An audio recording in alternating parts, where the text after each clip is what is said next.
Un saludo para todas, para todos. Esta es la guía del siglo de oro, el barroco español, para grado 10 en lenguaje. Esta guía es para entregarla el 10 de noviembre, o sea, que se entregó, pongamos, el martes 27, entregan el 10. Tienen alrededor de 13 días 14 días para la entrega del ejercicio, bastante tiempo. Bueno, aquí están las competencias de la temática, ¿cierto? Que es el ejercicio de comprensión lectora y lo que corresponde al barroco y el siglo de oro español. Empezamos con la primera actividad, que es la motivación. Dice acá, encuentra el valor de las letras. ¿Qué es lo que hay que hacer? Dado un valor de una de estas letras, ustedes van a hacer el análisis y van a encontrar el valor de las demás letras, ¿cierto? Entonces dice así, este ejercicio, para mejorar la memoria de trabajo, tenemos varias bolas que contienen una letra y debemos hallar su valor numérico si sabemos que la letra R vale 2. Listo, ahí está la clave, ¿cierto? ¿Cuál es el valor de las demás letras? La letra R vale 2. Entonces, por ejemplo, aquí podemos empezar. 2, 2, reemplazamos, ¿cierto? 2 más 2 es igual a 4, pero tenemos una T, entonces hay que mirar y jugar con los valores de T hasta que podamos hallar un número. Y así sucesivamente con todos los demás hasta que podamos encontrar el valor de las otras letras. Espero les guste y se concentren. Son ejercicios para desarrollar la mente. Pasamos a la conceptualización. ¿El siglo de oro o barroco español? El siglo de oro español, pero a la vez también vamos a ver el barroco que pertenece a la misma época. Dice así, eh, ¿qué es el siglo de oro? El siglo de oro es un siglo que comenzó, vea, acá está la fecha, en 1942, con la conquista y el descubrimiento, el descubrimiento de América para los europeos. No debemos olvidar que América no fue descubierta, aquí ya habíamos miles, eh, millones de personas, pues muchos indígenas, nativos y gente inclusive, pues cuentan los antropólogos de otras oriundeces que ya habían llegado antes, ¿cierto? Pero el descubrimiento de América para ellos fue descubrimiento porque ellos no la conocían. Entonces, el siglo de oro en 1942, a la vez que ocurrió el descubrimiento de América.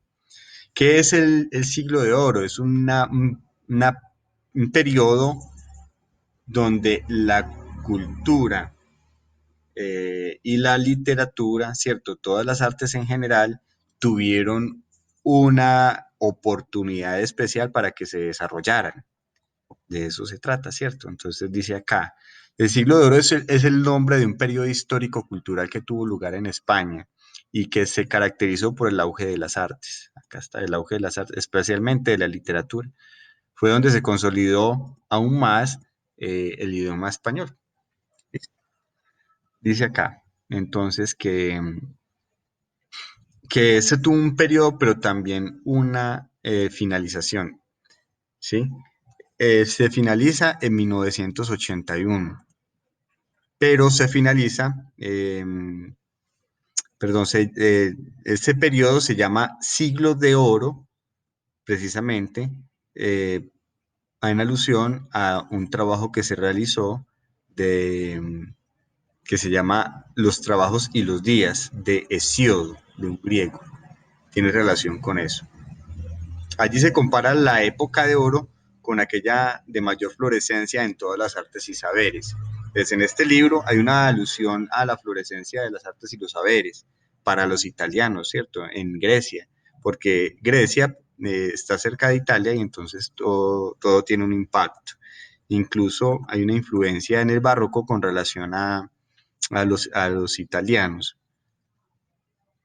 donde los italianos pues tienen una fluorescencia, ¿cierto? O sea, una época en la cual brillan o se desarrolla muy bien eso y también van a llamarlo Entonces, el barroco, pero ya vamos a ver el concepto. Sin embargo, el siglo de oro pertenece sí, precisamente a ese desarrollo y a esa florescencia de lo que son eh, las artes en sí. Bueno, ¿cuáles son las características del siglo de oro? El siglo de oro se caracteriza por la intensa creación artística, intelectual y científica. Corresponde esto a lo que es el periodo del Renacimiento en general, ¿cierto?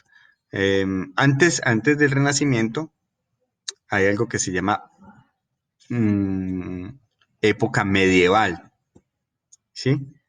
En la época medieval lo que ocurre con esto, con el arte, el intelecto, la ciencia, la arquitectura, bueno, todos los campos del ser humano, se quedan un poco estancados. Se dice estancados en el hecho de que no permiten pensar más allá o hacer más allá de lo que sea la idea de Dios o de la iglesia en sí, porque acordémonos que la época medieval pertenece a una época donde la iglesia y la religión gobiernan. La iglesia y la religión gobiernan toda Europa en todas sus gobiernan en Europa en todos sus aspectos, ¿cierto? Entonces, si hay un músico que va a hacer música, lo obligan o está enfocado a hacer música religiosa.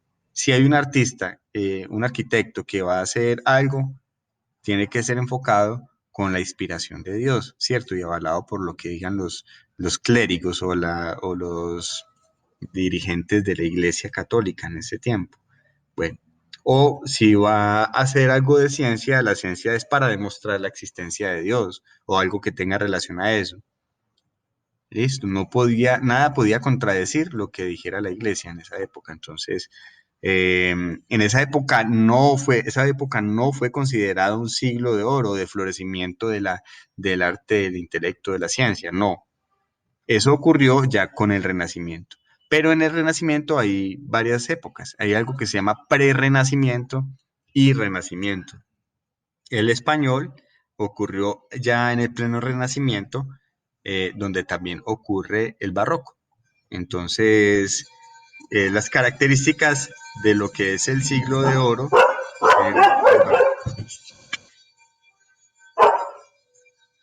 entonces disculpen por la interrupción, eh, pasa lo siguiente.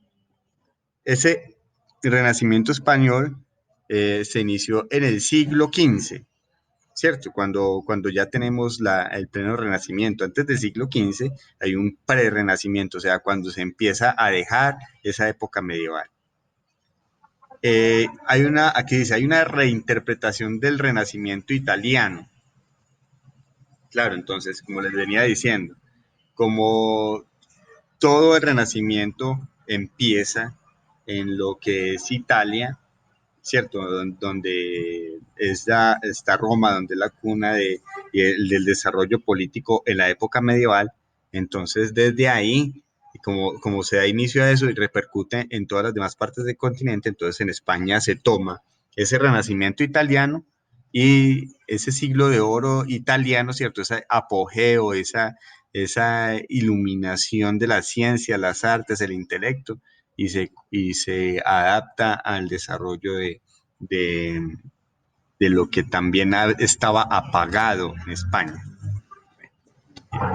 Tenemos aquí que también ese siglo de oro se caracteriza por el barroco, que ya vamos a ver el concepto en sí, ¿cierto? Que de hecho les adelanto, el concepto de barroco, el barroco quiere decir que es algo exagerado, ¿cierto? Cuando ustedes, por ejemplo, una chica se maquilla, ¿cierto? Se echa una sombrita y se pone su blusa, su pantalón, etcétera, se viste y sale. Es una cosa, ¿cierto? Trata de tener una estética con ella misma. Pero cuando ella hace uso exagerado en su vestir, se pone argollas, joyas, cadenas, chaqueta, la chaqueta le pone parches, pinturas, mechas, a su rostro lo pinta de una manera, de otra, en fin, le pone eso sería más bien, por decirlo así, como un estilo barroco. ¿Por qué? Está haciendo uso de la estética con relación a una exageración, ¿cierto? A una exageración, más allá de lo que realmente eh, se espera. Bueno, entonces, este periodo ocurre en el siglo XVII. Llevamos 2 siglos de diferencia aquí. Entonces, el Renacimiento español o ese siglo de oro eh, se desarrollan 200 años para que después ya haya dentro de España un barroco como tal. En las artes, aunque el siglo de oro se relaciona usualmente con la literatura debido al legado universal de sus autores más destacados, la realidad es que este periodo también implicó un florecimiento de otras expresiones artísticas como la arquitectura, el teatro. Entonces, ¿qué pasa con las artes? Las artes, a ver, la literatura no es la única que está influenciada en el desarrollo de la, del siglo de oro, sino que también todos los campos del ser humano en sí, ¿cierto? Eso fue muy positivo para la humanidad, bueno, si se quiere ver de esa manera, ¿cierto? Porque eh, no solamente, no pasó como pasó en la época medieval, que solamente se desarrolló, sí se desarrolló todo, pero únicamente con una idea, la de Dios. Aquí, en el siglo de oro, podemos ver que hay un desarrollo, pero en todos los aspectos del ser humano. Listo. En las ciencias, el descubrimiento de un nuevo mundo, ojo, el descubrimiento de un nuevo mundo que le trajo consigo un hallazgo de especies animales, vegetales, bueno, todo lo que iba desde acá, ¿cierto? Yo diría que Europa tiene una gran deuda con nosotros los americanos, con esta tierra, porque ellos con, tuvieron un gran apogeo con lo que, con el oro que se llevaron de acá, con las especies, con todo lo que era el continente en ese tiempo acá. Nosotros éramos ricos en muchos aspectos. Lo que pasa es que no es bien popularizado, no es bien reconocido. Esto. El oro, ellos se enriquecieron con todo el oro, sobre todo España. España fue una potencia y fue un país supremamente fuerte cuando descubrió las Américas, ¿cierto? Porque podían disponer a través del sometimiento violento, la violación, de la esclavización, de todo lo que pudieron, bueno, mejor dicho, todo lo malo que pudieron hacer acá con nuestros indígenas. Pudieron ellos sacar su oro, todo lo que dominar y ser potencia con ese precio. Tenemos también un enfoque educativo. Dice acá, vea, fue un momento prolífico, ¿cierto? Porque, ¿qué quiere decir? Que será que de pronto en la época medieval no había eh, educación. No, sí la había. De hecho, fue muy importante la educación, pues, la época medieval con la educación respecto a eso, porque la época medieval se construyeron las bibliotecas y se conservaron libros de todo tipo y se hicieron los primeros centros de educación, ¿cierto? Por eso se llama, hay un periodo de la época medieval que se llama escolástica, donde, donde hay abadías, donde hay centros de estudio religiosos y eh, eso fue el primer paso para que se constituyeran ya después los centros de estudio, que ya en el siglo de oro, como dice acá, por ejemplo, en España se hizo la Universidad de Salamanca, eh, como un centro educativo de mayor relevancia para Europa y pues y en el sentido occidental, ¿cierto? Para todo el mundo.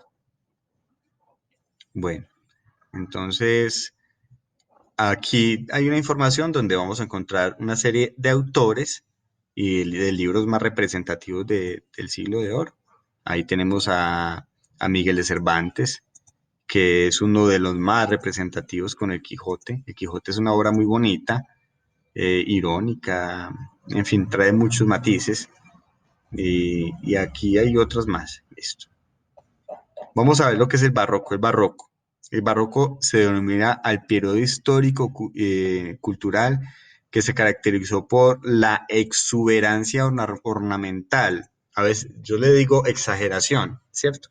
Pero es una exuberancia ornamental. Ellos no se medían en las cosas estéticas y ornamentales. O sea, entre más tuviera algo, mejor. Entonces, por ejemplo, un arquitecto si hacía una casa, exageraba más que en la comodidad o en otros aspectos que podría trabajar en la comodidad, en lo práctico. No, él quería hacer por ejemplo, una fachada muy, muy elegante y con muchas cosas en sí. De hecho, las catedrales y las iglesias eh, dentro de ese periodo tuvieron ese mismo aspecto de ser grandes, exageradamente, no solo grandes, sino con gárgolas, con ornamentos de todo tipo. Bueno, entonces, eh, miremos acá. Ustedes van a seguir leyendo. Si tienen alguna duda, no olviden de llamar, escribir. El barroco en el arte.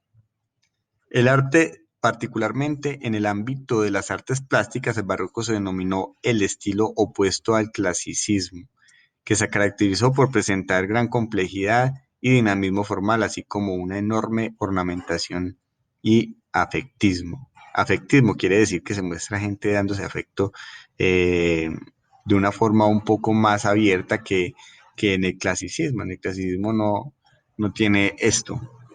Si ustedes ven acá la obra, hay una mujer dándole la mano a una niña, pues todos tratan con sus miradas de tener un contacto, eso hace parte del afecto, porque las pinturas no tendrían que tener eso.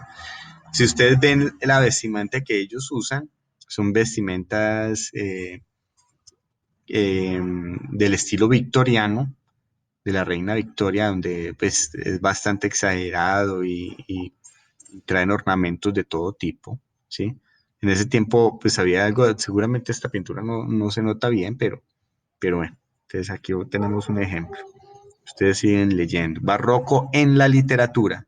La literatura barroca es un estilo de composición caracterizado por presentar un lenguaje muy ornamentado, ¿sí?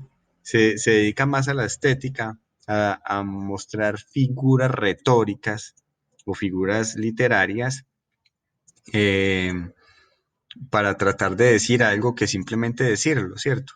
O sea, es adornar mucho más el mensaje de lo que se quiere decir. Entonces, de eso se trata todo el barroco en la literatura. En la arquitectura, acá hay un gran ejemplo de una imagen que ejemplifica bien lo que es la arquitectura de ese tiempo. Entonces, ustedes van a ver, por ejemplo, estas columnas que tienen arriba todo un armazón. Eh, Aquí hay estatuas, mejor dicho, ustedes pueden ver que de hecho el impacto visual que causa esto es bastante impresionante y no deja espacio para la relajación visual ni simplemente que uno se dedica a mirar el detalle y ahí puede quedarse usted observando una fachada en, en sus diferentes aspectos. Por ejemplo, una ventana tiene techo, tiene columnitas, tiene una base, tiene barandas, no, mejor dicho, eso requiere una elaboración grandísima. Pero bueno, el barroco en la música. En la música se denomina un estilo musical caracterizado por su riqueza expresiva. Quiere decir que van a sonar muchas cosas ahí, ¿cierto? Ojalá pudiera darles, no tengo manera de presentarles un ejemplo de música, pero entonces pasamos a un ejemplo en literatura. Ustedes van a hacer la lectura de esta parte del Quijote del Quijote de la Mancha de Miguel de Cervantes Saavedra, ¿cierto? El muy conocido, es muy conocido esta parte que se llama el de los molinos, donde el Quijote pelea con los molinos. Listo. Entonces ustedes por favor hacen la lectura. Aquí tenemos una imagen del Quijote. Esto sí es moderno, esto no tiene nada que ver con el barroco, porque es una imagen compuesta de imágenes. Está bien chévere, léalo, son 3 paginitas nada más. Y pasamos con un ejercicio donde ustedes van a responder acá de la lectura estos punticos, ¿sí? Aquí pues quedó como mal configurada el espacio, pero bueno, aquí son 9 preguntitas. Y después dice acá, elabora una tira cómica que en su historia capte el sentido satírico y cómico. propio del Quijote de la Mancha. Debes tener como mínimo 10 escenas. Ten en cuenta. Listo, entonces ya aquí les doy una información de lo que es una tira cómica. Ay, pero que usted nos pone a hacer una tira cómica y nos dice como, no, aquí está, no, sino leerlo, es muy sencillito, que es una tira cómica, aquí está el concepto. Crear una tira cómica paso a paso, le doy tres, a ver, son 5 pasos para que usted elabore una tira cómica y son muy sencillos, hay que tener en cuenta las escenas, los globitos, los mensajes de los golpes, ¿cierto? De los sonidos que usted quiere representar dentro de la escena, ¿sí? Eh, y debe tener en cuenta sobre todo esto para elaborar la tira cómica. ¿Qué quiere contar? ¿Qué personajes necesita? ¿Cuántas viñetas necesito? Color, ¿sí? Sin embargo, aquí yo le hago una especificación con respecto a las viñetas. Elabora una tira cómica que en su historia capte el sentido satírico y cómico propio del Quijote de la Mancha. Debe tener como mínimo 10 escenas, listo, como mínimo 10 escenas. O sea, 10 cuadros de estos que vaya desarrollando una historia. ¿Sí? Que sea al estilo del siglo de oro, o sea, tomando en cuenta a lo que es este señor, el Quijote de la Mancha, a Miguel de Cervantes Saavedra. Aquí queda la información, ya es responsabilidad de ustedes leerla. Les deseo lo mejor, quedo atento a cualquier inquietud.